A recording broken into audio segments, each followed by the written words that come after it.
Hey, Bree Thompson here from Harrisburg BIC Church.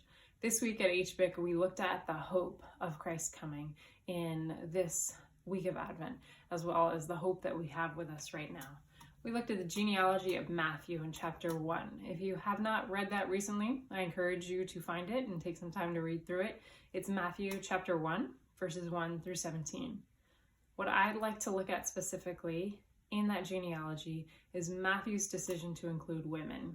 We see 4 listed or referred to in the genealogy, and in that time, women were not of value. They were not considered of a worth on their own, and typically they were not included in genealogies, yet Matthew includes them.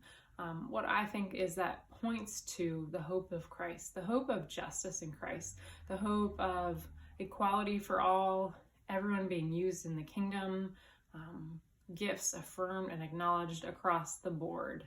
And we don't know how much Matthew understood of that then. Maybe he only knew of an eternal value, but it offers a hope for injustice. I want to also look specifically in verse 3, Tamar is listed. If you're not familiar with that story, you can take a look at Genesis chapter 38. And Tamar marries into the chosen family.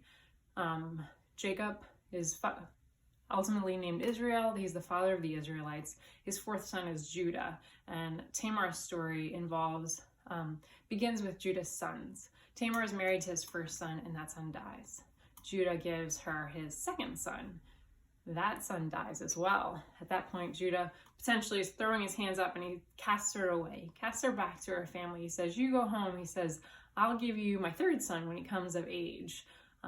You and me reading it figure he probably thinks that there's no way he's going to give Tamar his 3rd son, with the potential that he'll die too if he gives him to Tamar.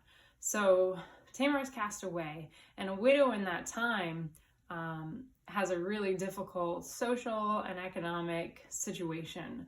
So she had been in that promised family, but now she's been cast out.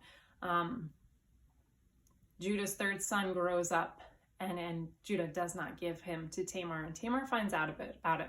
So then we see some trickery and deceit happening. You have to read to find those details.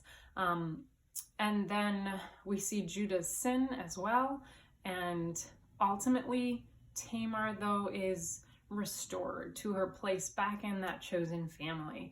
She's brought back in to the hope of Christ, the hope in the time and the hope to come. And I do encourage you to read that story and see how Tamar was brought back in. And that hope we see in the genealogy and in the story of Tamar is for us today. It is a hope of what is to come, Jesus Christ return, and when he brings everything to completion, to fulfillment, when he finishes the work begun in each of us as believers. But that hope is also for us today.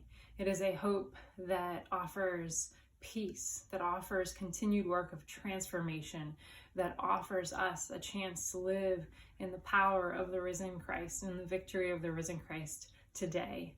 We are still in the middle of a pandemic. Winter is coming. You may have things you're struggling with now or things you have struggled with. I encourage you to reach out and take the hope of Christ, to live in the hope of Christ today, and to be able to bask in the promises that are to come, that are also for us right now today.